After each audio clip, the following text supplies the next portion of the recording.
Hello guys, very welcome to my vlog. तर मी आज एक मिनी व्लॉग शूट केलं आहे. तर मी फक्त तुम्हाला एक फेस पॅक मला इंट्रोड्यूस करायचा जो मी डेली यूज करते. तर त्याच्या आधी मी मस्तपैकी फेस वॉश करून घेतला, फेस पूर्ण क्लीन करून घेतलं. तर मी इथे सिटाफिल फेस वॉश यूज करते. आता मी इथे कोणतंही पेड प्रमोशन करत नाही आहे, फक्त तुम्हाला सांगण्यासाठी हा व्हिडिओ केलेला आहे. तर मी सिटाफिल फेस वॉश जवळपास 2 ते 3 महिने झाला यूज करते. तर त्याचा खूप एक्सलंट रिझल्ट आहे, तुम्ही व्हिडिओमध्ये पाहिला असेल. विदाऊट फेस पॅक पण माझा फेस ग्लो करतो आहे.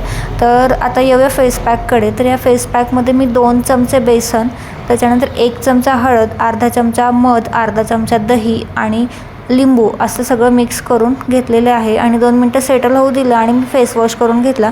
आणि त्याच्यानंतर हे फेस पॅक मी माझ्या चेहऱ्यावर इव्हनली अप्लाय केलं आहे. आता तुम्ही म्हणाली ते ब्रशचा यूज का नाही केला, तर मला कम्फर्टेबल हातानेच राहतं, तर मी हाताचाच यूज करते. तर तुम्ही ब्रशही यूज करू शकता. आणि असं इव्हनली अप्लाय करून मी 20 मिनटं ठेवलेलं आहे. तर तुम्ही पाहू शकता, धुण्यापेक्षा मी प्रेफर करेल की तुम्ही वाईप करून घ्या कॉटन एखाद्या कपड्याने, तर तुम्हाला ग्लो प्रॉपर इथे समजेल. तर 20 मिनटं ठेवल्यानंतर असा प्रॉपर ग्लो आलेला आहे.